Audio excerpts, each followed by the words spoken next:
আজকে আলোচনা করব যারা দীর্ঘদিন ধরে মাজার ব্যথা, হেঁটুর ব্যথা, পায়ের ব্যথা, গড়ের ব্যথা, সায়াটিকার মতো সমস্যা বা স্পন্ডেলাইটিসের মতো সমস্যা নিয়ে ভুগছেন। সিঁড়িতে উঠতে গেলে হাঁপানি ধোকানি চলে আসা, দাঁতের ক্ষয়রোগ, দাঁতের এনামেল নষ্ট হয়ে যাওয়া, দাঁত ভঙ্গুর হয়ে যাওয়া, ঘাটতির জন্যও যে সকল সমস্যা আপনাদের হয়ে থাকে বা ওষুধ খেয়েও আপনি এই ক্যালসিয়ামের ঘাটতি, নার্ভের ড্যামেজ সারিয়ে উঠতে পারছেন না, আজকে তাদেরকে বলবো প্রাকৃতিকভাবে ওষুধ ছাড়াই কিভাবে ঘরোয়াভাবে এই সমস্যা থেকে আমরা পুরোপুরি সারিয়ে উঠতে পারবো সে সম্পর্কে জানাবো। আজকে আমরা 4টে বীজ নিয়ে বলবো। সেই 4টে বীজে প্রচুর পরিমাণে আয়রন, প্রচুর পরিমাণে ক্যালসিয়াম, প্রচুর পরিমাণে ম্যাগনেসিয়াম, পটাশিয়াম ও মিনারেল রয়েছে। তার সঙ্গে রয়েছে প্রচুর পরিমাণে ফাইবার, যা মানব শরীরে গুরুত্বপূর্ণ ভূমিকা পালন করে থাকে। এরকম যদি সমস্যা হয়ে থাকে, মাজায় ব্যথা, হেঁটুতে ব্যথা, গোড়ালিতে ব্যথা, এরকম সমস্যা যদি আমাদের হয়ে থাকে, তাহলে পরবর্তী সময় বা পরবর্তী স্টেজে আমাদের কি কি সমস্যা আসতে পারে। অস্টিওপোরোসিসের মতো সমস্যা আসতে পারে, যেমন হাড় ক্ষয়ে যাওয়া, হাড় ভঙ্গুর হয়ে যাওয়া, হাড় নরম হয়ে যাওয়া, এরকম সমস্যা আসতে পারে। দাঁতের ক্ষয় রোগ চলে আসতে পারে, দাঁত ভেঙে যেতে পারে, এমনি এমনি দাঁত ভেঙে ভেঙে পড়ে যেতে পারে, দাঁত নড়ে যেতে পারে, দাঁতের গোড়া দিয়ে রক্ত বয়ে বেরোতে পারে, এরকম সমস্যা হতে পারে। তাহলে আমরা প্রাকৃতিকভাবে ঘরোয়াভাবে ওষুধ ছাড়াই এই সমস্যা পুরোপুরি সারিয়ে তোলা সম্ভব। তাহলে সে বীজগুলা কি সে সম্পর্কে আজকে বলি। প্রথমে আমরা যে বীজটা নিয়ে বলবো সেটা হচ্ছে তিল বীজ। তিল বীজে রয়েছে প্রচুর পরিমাণে ক্যালসিয়াম, প্রচুর পরিমাণে আয়রন, প্রচুর পরিমাণে রয়েছে ফাইবার, যা মানব শরীরে গুরুত্বপূর্ণ ভূমিকা পালন করে, যা ক্যালসিয়ামের ঘাটতি পূরণ করতেও গুরুত্বপূর্ণ ভূমিকা পালন করে।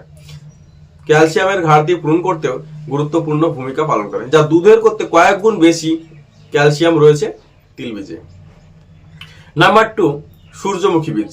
সূর্যমুখী বীজে প্রচুর পরিমাণে ফাইবার, প্রচুর পরিমাণে ক্যালসিয়াম ও আয়রন রয়েছে, যা মানব শরীরে ক্যালসিয়ামের ঘাটতি, আয়রনের ঘাটতি ও পটাশিয়াম ম্যাগনেসিয়ামের ঘাটতি পূরণ করতে গুরুত্বপূর্ণ ভূমিকা পালন করে। নাম্বার 3, সূর্যকুমড়ো বীজ, যা মানব শরীরে প্রচুর পরিমাণে ফাইবার, প্রচুর পরিমাণে ক্যালসিয়াম ও আয়রন রয়েছে। প্রচুর পরিমাণে ফাইবার থাকার কারণে আপনার হজম শক্তি যদি কমে যায় বা হজমে যদি কোনো সমস্যা থাকে সেটাকেও সারিয়ে তুলতে সক্ষম সূর্যকুমড়ো বীজ।